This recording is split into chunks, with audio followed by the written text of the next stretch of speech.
Bonjour à tous, dans cette vidéo nous allons voir comment montrer qu'une fonction est une primitive d'une autre fonction. Dans l'exemple on nous dit soit petit f et grand F, les fonctions définies sur grand R par petit f de x c'est 12x³ moins 4 cinquièmes de x plus 1, et grand F de x c'est 3x puissance 4 moins 2 cinquièmes de x carré plus x. Et on nous demande de montrer que grand F c'est une primitive de petit f sur grand R. Alors pour faire cela on va commencer par appeler ce qu'est une primitive d'une fonction.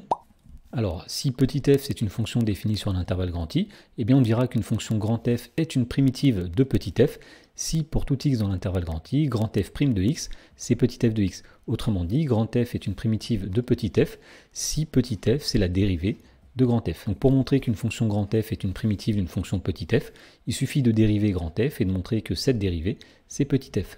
Eh bien c'est ce que nous allons faire dans la première question. Nous allons dériver la fonction grand f. Alors pour tout x appartenant à grand R, grand f' de x, alors tout d'abord la dérivée de 3x4, c'est 3 multiplié par 4x puissance 3, moins alors 2 cinquièmes de x carré, lorsqu'on le dérive ça va donner 2 cinquièmes multiplié par 2x, 2x qui est la dérivée de x carré, plus la dérivée de x, c'est-à-dire plus 1.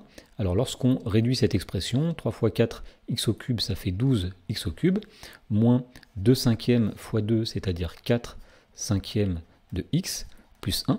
Et on reconnaît ici exactement la fonction petit f, donc tout ceci est égal à petit f de x. Donc on peut affirmer que grand f, c'est une primitive de petit f sur grand R. Dans la question numéro 2, on nous demandait de montrer que la fonction grand f définie sur 0 plus l'infini par ln de x plus 1 plus 1 sur x plus 1, eh bien c'est une primitive de la fonction petit f définie sur 0 plus l'infini par petit f de x égale x sur x plus 1 au carré. Donc pour faire cela, même chose, on va dériver la fonction grand f et on va essayer de voir si la dérivée de grand f, eh bien c'est petit f. Alors pour tout x appartenant à l'intervalle 0 plus l'infini, grand f' de x est égal. Donc tout d'abord il nous faut dériver l'expression ln de x plus 1 et pour cela on va utiliser une formule qui dit que eh bien, la dérivée de ln de u, c'est égal à u' divisé par u. Alors la fonction u ici, c'est x plus 1. Donc nous allons dire ici que la dérivée de ln de x plus 1, c'est la dérivée de x plus 1, c'est-à-dire 1, divisé par x plus 1. Donc ça donne 1 sur x plus 1. Ensuite, nous allons faire plus la dérivée de la fonction 1 sur x plus 1.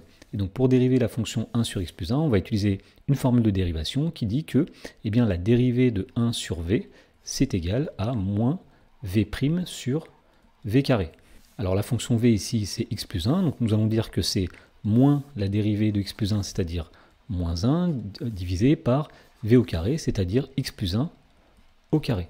Et donc ceci est plus simplement égal à 1 sur x plus 1 moins 1 sur x plus 1 au carré. Alors on ne reconnaît pas tout de suite l'expression petit f de x, pour cela il va falloir mettre au même dénominateur.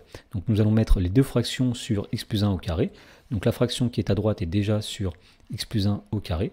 La deuxième fraction, nous allons la mettre sur x plus 1 au carré en multipliant le numérateur et le dénominateur par x plus 1, donc une fois x plus 1 au numérateur, x plus 1 fois x plus 1 au dénominateur. Donc grand f' de x est égal donc, au numérateur une fois x plus 1, c'est-à-dire x plus 1 divisé par x plus 1 au carré, moins 1 sur x plus 1 au carré. Ensuite, on va tout mettre sur une même fraction, donc le dénominateur commun c'est x plus 1 au carré. On a x plus 1 moins 1, il va rester x, et on reconnaît bien ici l'expression petit f de x. Et donc cela montre que la fonction grand f, eh bien c'est une primitive de petit f, puisque grand f' de x est égal à petit f de x.